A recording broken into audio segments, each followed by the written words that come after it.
2 hours after President John F. Kennedy was assassinated on November 22, 1963, Vice President Lyndon B. Johnson was sworn in as the 36th President of the United States aboard Air Force One, still sitting on the tarmac at Love Field in Dallas. Photographer Cecil Stoughton, the first official White House photographer, captured this moment.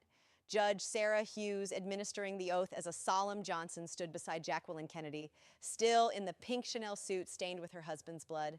At first, Stoughton's camera malfunctioned, and it looked like there would be no photographic record of the event. But he quickly fixed it, ensuring this historic moment would be preserved, a visual testament to the transfer of power in one of America's darkest hours.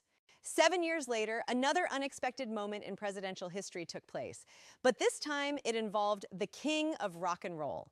On December 21st, 1970, Elvis Presley arrived at the White House unannounced, carrying a handwritten letter for President Nixon. His request? He wanted to be made a federal agent at large to help fight America's war on drugs. Nixon's aides were intrigued enough to set up a meeting, and that afternoon, White House photographer Ollie Atkins captured this surreal moment. Elvis, dressed in a flashy velvet suit, shaking hands with the President of the United States in the Oval Office.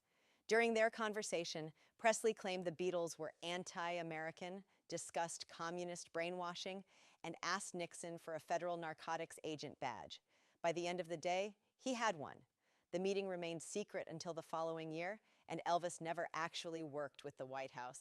7 years later, he would die of heart failure, suspected to have been caused by prescription drug abuse. Two historic photos capturing two very different moments in presidential history. One marked the transfer of power in the wake of an assassination. The other, a rock star's attempt to become a government agent. One, a symbol of continuity in a crisis. The other, a moment so bizarre it almost seems like fiction. Wherever you watch, thanks for tuning in. See you in the next video.